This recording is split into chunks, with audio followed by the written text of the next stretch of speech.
जय हिंद दोस्तों। कल हमने संगीत विषय पर संगीत और संगीत की पद्धति पर चर्चा की थी। आज हम ध्वनि और नाद के विषय में चर्चा करेंगे। तो ये ध्वनि किसे कहते हैं? तो जो भी आवाज़ हमारे कानों को सुनाई दे रही है वो सब ध्वनि है। चाहे वो रोने की आवाज़ हो, चिल्लाने की आवाज़ हो, या किसी चीज़ की बजाने की आवाज़ हो, ये सब क्या है? ध्वनि है। परंतु हम हर ध्वनि हमें मधुर नहीं लगती, हमारी कर्ण प्रिय नहीं होती है। और जो कर्ण प्रिय ध्वनि नहीं होती उसे शोरगुल या कोलाहल कहते हैं। और इसका प्रयोग संगीत में नहीं होता है। ये केवल मात्र ध्वनि ही कहलाएगी। अब नाद किसे कहते हैं? नाद भी एक प्रकार की ध्वनि ही है, पर ये ध्वनि संगीत उपयोगी ध्वनि है। क्यों संगीत उपयोगी है? क्योंकि इसमें एक अनुशासन बंधा हुआ है। जैसे हम अपने जीवन में अनुशासन में रहते हैं, तो कोई भी चीज़ को या कोई भी काम करने के लिए एक अनुशासन या एक प्रकार का हम टाइम टेबल बनाते हैं। नाद की उत्पत्ति एक नियमित और स्थिर आंदोलन वाली ध्वनि होती है। इसलिए यह मधुर होती है। इसकी आंदोलन, कंपन, संख्या एक निश्चित रहती है। और इसका प्रयोग संगीत में किया जाता है। तो इसकी परिभाषा कैसी होगी कि नियमित आंदोलन वाली मधुर ध्वनि को, संगीत उपयोगी मधुर ध्वनि को नाद कहते हैं। अब नाद भी दो प्रकार के होते हैं, एक आहत नाद और एक अनाहत नाद। तो सबसे पहले अपन समझ लेते हैं अनाहत नाद क्या होता है। अनाहत नाद अपने आप प्रकट होने वाला नाद है। इसका उदाहरण आप स्वयं कर सकते हैं कि अपने दोनों कानों को दोनों उंगलियों से जोर से बंद कर लीजिए, तो आपको साय साय या सन सन की आवाज़ सुनाई देगी। तो ये अपने आप प्रकट हुआ है। इसने आपने केवल कान को अपने बंद किया और ये अपने आप आने लगा।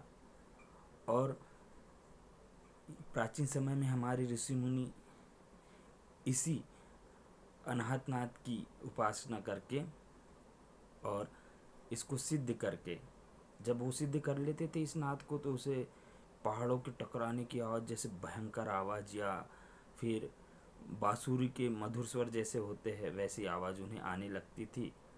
और वो उसमें उस आहत नाद के माध्यम से मोक्ष पा लेते थे। आहत नाद मुक्तिदायक है, पर रिक्तिदायक नहीं है ना।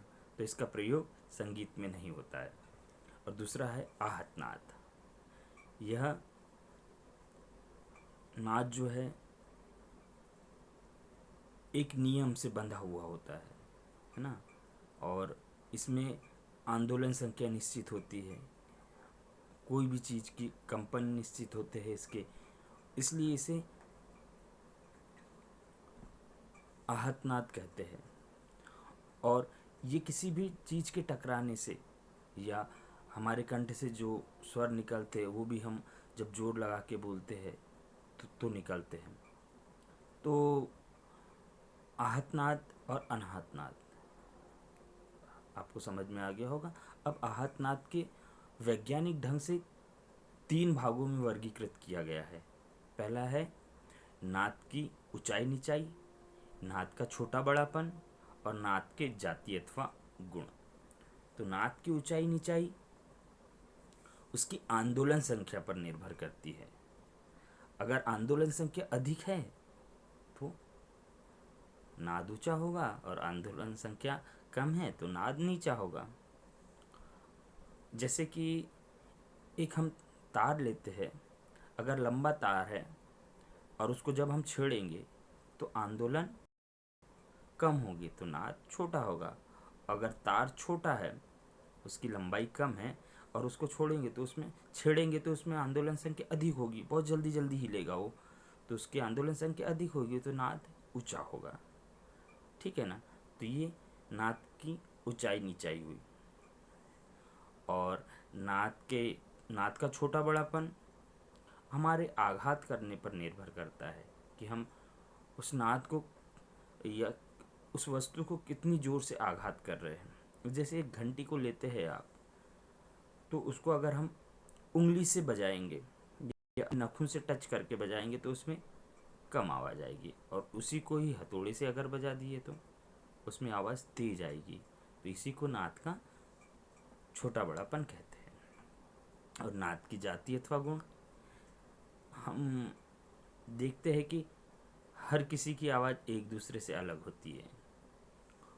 और जैसे स्त्री की आवाज़, पुरुष की आवाज़, ढोलक की आवाज़, तबले की आवाज़, वायलिन की आवाज़, तानपुरे की आवाज़, सितार की आवाज़, गिटार की आवाज़, ये सब अलग अलग होती है। क्यों अलग होती है? क्योंकि इनकी बनावट अलग होती है और इसमें जो स्वयंभू स्वर निकलते हैं वो अलग होते हैं।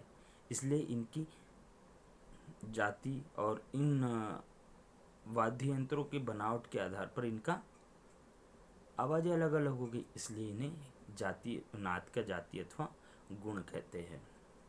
अगर कोई भी आपको समझने में प्रॉब्लम हो रही है तो मुझे कमेंट्स बॉक्स में करके मैसेज करिएगा। Okay, thank you.